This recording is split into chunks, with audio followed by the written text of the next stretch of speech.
Hello friends and welcome back to MDCZ।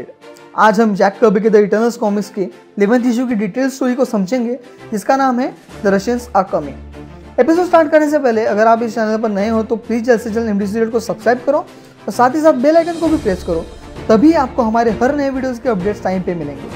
अब बिना आपका वक्त ज़ाया किए इस एपिसोड को स्टार्ट करते हैं।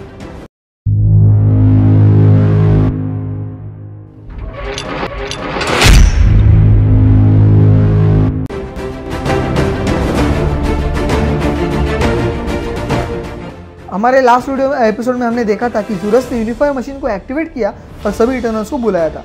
सभी इटर्नल्स ने वो कॉल सुना और ओलंपिया में ज़ूरस को आके ज्वाइन किया। ज़ूरस उनको इसलिए बुला रहा था ताकि वो उनकी रिचुअल को स्टार्ट कर सके जिसे यूनिमाइंड के नाम से जाना जाता है। यूनिमाइंड के बारे में डिटेल से हम हमारे नेक्स्ट एपिसोड में एक्सप्लेन करूंगा ही मैं, ताकि हम यूनिमाइंड को समझ सके अच्छे से।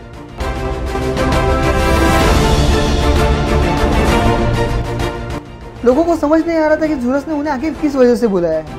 उन्हें आसपास किसी भी प्रकार की मुसीबतें नजर नहीं आ रही थी, इसलिए सभी इटर्नल्स एक साथ आकर जुट रहे थे और इसी बारे में डिस्कस कर रहे थे। और ह्यूमंस को वहाँ देखकर उनके मन में थोड़े मिक्स्ड रिएक्शंस थे। मार्गो थ्रिल्ड हुई थी। इकेरिस ने मार्गो को पूछा भी कि वो नर्वस है। मार्गो ने कहा हाँ वो थोड़ी नर्वस है। मैकरी ने उसे शांत करने की कोशिश की और कहा कि उसका ओलंपिया में हमेशा वेलकम है। इकेरिस ने कहा कि कई सौ सालों तक इटर्नल्स ह्यूमंस के बीच रहे और उनके साथ रहे, तब अब और टाइम आ चुका था कि जहां वो ह्यूमंस को ओलंपिया में वेलकम करे। मार्गो को वहां थोड़ा अनकंफर्टेबल फील हो रहा था। वो इटर्नल्स को अचानक से टेलीपोर्ट होते देखकर हैरान हुई। इकेरिस ने कहा कि टेलीपोर्टेशन ये इटर्नल्स की कई सारी पावर्स में से एक है। अचानक से वहां पर एक लाइट फॉर्म होने लगी, जिसका मतलब कि कोई तो टेलीपोर्ट होकर आ रहा था। मैकरी को समझ आया कि वो कौन था। एक आदमी इटर्नल्स को आके ज्वाइन हुआ। मैकरी ने कहा कि वो डेफिनेटली सैमुराई किंगो सुनन ही है। मार्गो को इकेरिस और मैकरी के साथ देखकर किंगो उनके थोड़े मजे लेने लगा। मार्गो कंफ्यूज दिख रही थी, सो मैकरी ने उसे इस बारे में पूछा। मार्गो ने कहा कि उसने उसे कभी तो पहले देखा है, वो और कोई नहीं बल्कि एक फेमस जापानीज फिल्म स्टार है। इकेरिस ने मार्गो को उसके डाउट्स क्लियर करते हुए कहा कि किंगो को सैमुराई के रोल्स करना बहुत पसंद है। मैकरी ने कहा कि किंगो की सिटी एक माउंटेन पे होकाइडो नाम के आइलैंड पर है।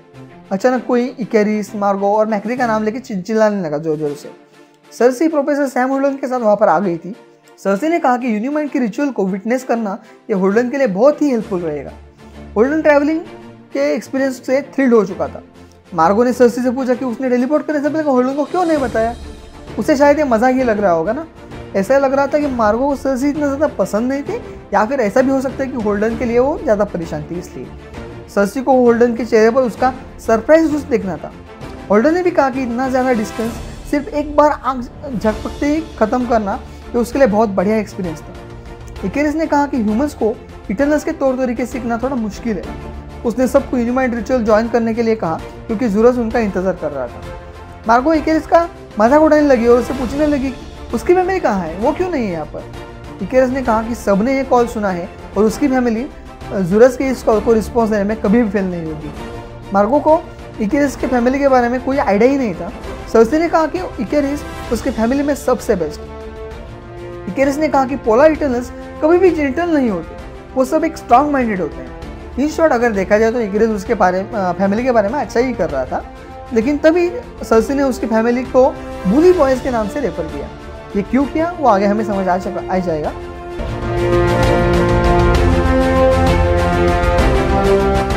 ऑफिसर स्पेस गॉड्स के रिलेटेड जो फोटोग्राफ्स थे वे रशिया के क्रेमलिन में किसी वॉर रूम में डिस्कस कर रहे थे। कॉमरेड जनरल ने कहा कि ये फोटोग्राफ असली तो लग रहे हैं। कॉमरेड सेक्रेटरी ने कहा कि वो इनक्रेडिबल है। उनमें से एक ऑफिसर ने कहा कि वो फोटोग्राफ ऑथेंटिक तो है लेकिन वो अनबिलीवेबल लग रहा है। दूसरे ने कहा कि फिलहाल वो जायंट सभी साइबेरिया के किसी लेस पॉपुलेटेड एरिया में है और उन्हें वही रोकना चाहिए उसे। वल्केनियन ने कहा कि सिर्फ डिस्ट्रक्शन ही हर किसी प्रॉब्लम का सॉल्यूशन नहीं हो सकता। वो जायंट आउटर स्पेस से है और उनके साथ क्या डिसीजन लिया जाए ये साइंटिस्ट डिसाइड करेंगे। ग्रेशकोव नाम का ऑफिसर वल्केनियन की इस बात से खुश नहीं था। एक अफसर ने जनरल से कहा कि वल्केनियन के बातों में दम तो है क्योंकि जायंट कोई भी डैमेज नहीं कर रहा है, सिर्फ और सिर्फ वो उस एरिया के इर्द गिर्द चल रहा है। ग्रेशकोव ने गुस्से से कहा कि फिर भी वो उनके एरिया में है, उनकी मिट्टी पे खड़ा है। वल्केनियन ने ग्रेशकोव से कहा कि वो फिलहाल बाहरी दुनिया के किसी एक एलियन को फेस कर रहे हैं। ग्रेशकोव ने कहा कि उस जायंट के साथियों को भी पता चलना चाहिए कि हम उनके पीछे पीछे नहीं चलने वाले, उनकी मनमानी यहाँ सही नहीं जाएगी। ग्रेस्काउ ने उन स्पेस गॉड्स पे अटैक करने के लिए तैयार रहने को कहा और बिग स्क्रीन को एक्टिवेट करने को कहा ताकि वो सबको लाइव देख सके। वोल्केनियन ने कहा कि यह प्रॉब्लम सॉल्व करने का कोई तरीका नहीं है। जैसे ही बिग स्क्रीन को एक्टिवेट किया गया वैसे ही उस स्क्रीन पे एक बड़ा जायंट स्पेस गॉड दिखाई देने लगा। उसका नाम था निजा। ऑफिसर उसे देखकर दंग रह गए। वोल्केनियन के बातें करके ये प्रॉब्लम सॉल्व करना चाहता था, इसलिए उसे वो सब बेवकूफ़ समझ रहे। निजार को देखने के बाद सभी को ग्रेस्काउ पर भरोसा होने लगा। कॉमनर जनरल गवर्नमेंट को इन इमेजेस को रिपोर्ट करने के बारे में सोच रहा था, लेकिन ग्रेस्काउ बहुत जल्दी में था। उसने और ज़्यादा टाइम बर्बाद न करने का सुझाव दिया। वोल्केनियन ने कहा कि बॉम्ब तो ऑलरेडी रेडी है और यही ग्रेस्काउ के प्रॉब्लम सॉल्व करने का तरीका है। वोल्केनियन ग्रेस्काउ के इस डिसीजन से खुश नहीं था। ग्रेस्काउ इस बातों से गुस्सा हो गया। उसने कहा कि यहाँ पर क्यूरियोसिटी कोई काम नहीं आने वाली है और अगर कोई चीज़ काम करेगी तो वो है पावर, और इसलिए उन्होंने पावर को यूज़ करना चाहिए। वोल्केनियन ने गुस्से में पूछा कि आखिर किस पर यूज़ करना है, और कहा कि शायद इस बारे में ग्रेस्काउ ने सोचने का भी कोशिश नहीं की होगी। ग्रेस्काउ वोल्केनियन से आर्ग्यू करने लगा। उसने कहा कि उसने ऑलरेडी इस बारे में सोच चुका है और उन्हें एक नेशन ऑफ पावर की तरह इस पर एक्शन लेना चाहिए। वोल्केनियन ने कहा कि यह भी डेंजरस है। उसने जायंट के साथ बातचीत करने के ऑप्शन को फिर से रिकंसिडर करने को कहा बाकी सबको।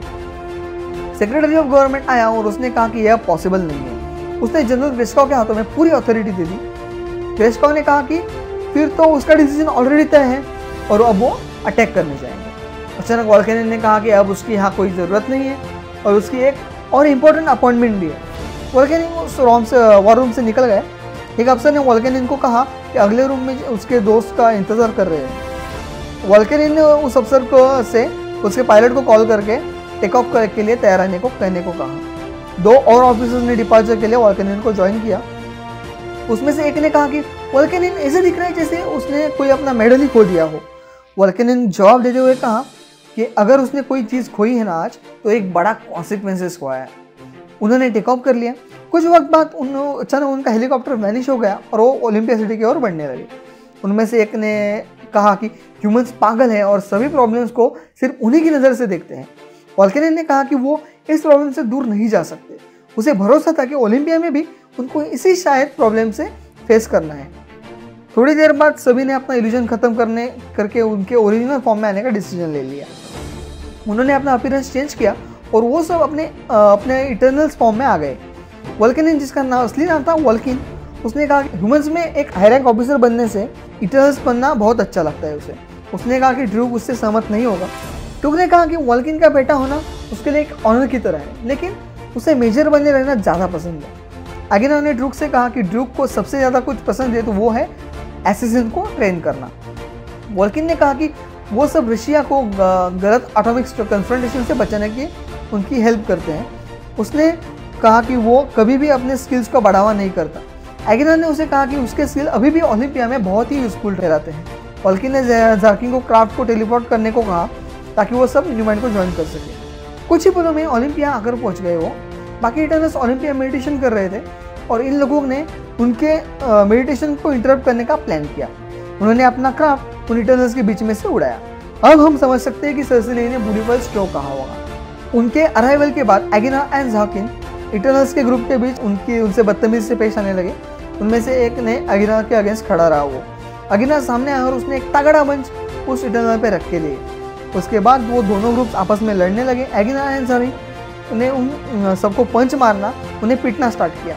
वोल्किन और ड्रूक शांति से उस फाइट को देख रहे थे। वोल्किन ने ड्रूक से पूछा कि ऐसे समय वो इतना शांत क्यों है। ड्रूक ने कहा कि वो ऐसे टेंस सिचुएशंस को इग्नोर करता है ताकि तभी इंटरफेयर करे जब उसकी सबसे ज़्यादा ज़रूरत हो। वोल्किन ने कहा कि उसने ड्रूक को निगलेक्ट किया और उसे ह्यूमंस में इन्वॉल्व किया ताकि वो उसका कैरेक्टर बदल सके। वोल्किन ने उसे कहा कि ह्यूमंस के वर्स्ट साइड से वो इन्फ्लुएंस हुआ है अभी। ड्रूक ने अपने डैड से यानी वोल्किन से कहा कि अगर उन्हें उसमें कोई हीरो देखना है तो उसे उसी तरह के नज़रिए से देखना पड़ेगा, उसके खुद के नज़रिए से देखना पड़ेगा। ऐसा लग रहा था कि वोल्किन और ड्रूक के बीच का रिलेशनशिप इतनी मजबूत नहीं थी। दूसरी तरफ लड़ाई में एगेना किसी को बहुत धो रहा था और तभी अपोनेंट में से एक उसे जोरदार पंच मारने ही वाला था, लेकिन वो एगेना को मारे इससे पहले इकेरिस पीछे से आया और उसने उसे जोरदार पंच मारा और तब इकेरिस भी उस फाइट में शामिल हो गया था। मार्गो ने सर्सी को एक सब रोकने के लिए कहा। सर्सी ने कहा कि वो छोटे बच्चों की तरह लड़ रहे हैं फिलहाल। इकेरिस बहुत बढ़िया तरीके से धो रहा था बाकी सबको। एगिनार ने उसके अपोनेंट्स को कहा कि अगर इकेरिस चाहे ना तो आसानी से सबकी खोपड़ी को फोड़ सकता है। तभी अचानक किसी ने सभी लोग जो लड़ रहे थे उन पर एक जोरदार ब्लास्ट किया और उन पर अटैक कर दिया। वो सब एक दूसरे से अलग जाकर गिर गए। वो वॉल्किन था जो उसने अटैक किया था। वो अटैक इतना भयंकर था कि सभी वॉल्किन के सामने उसे रिस्पेक्ट देते हुए झुक गए। सबकी अकल ठिकाने पे आई थी। ड्रूक को ये डिसीजन सही लगा। वॉल्किन ने कहा कि ये आपस में लड़ाई करने का वक्त नहीं है बल्कि हार्ड डिसीजन लेने का है। वॉल्किन ने इकेरिस को खड़े रहने को कहा। इकेरिस अपने अंकल को वॉल्किन को देखकर बहुत खुश नजर आ रहा था। बाकी इटर्नल्स जो फाइट कर रहे थे वो इकेरिस और उसके भाइयों के बारे में डिस्कस कर रहे थे। उन्हें लग रहा था कि ड्रूक से फाइट करने से तो अच्छा है इकेरिस से फाइट की जाए। उन्हें ड्रूक वर्स लग रहा था सब में। वॉल्किन ने उन्हें कहा कि यूनिमाइंड हमारा इंतजार कर रहा है। बाकी डिवियंट्स ने कहा कि अब यूनिमाइंड उनका गाइड बनेगा। इकेरिस ने वॉल्किन से कहा कि यूनिमाइंड से हमें वो पावर वो स्ट्रेंथ मिल सकती है जिससे हम स्पेस गॉड के साथ डील कर सके। वॉल्किन ने भी इकेरिस से एग्री करता था तो उसने कहा कि वो अब रेडी तो है लेकिन इस प्लैनेट पे सिर्फ वो अकेले नहीं है बल्कि ह्यूमंस भी इस सबका अब हिस्सा है और वो भी अब सेलेस्टियल का एक चैलेंज फेस करेंगे, वो भी बिना किसी समझदारी के।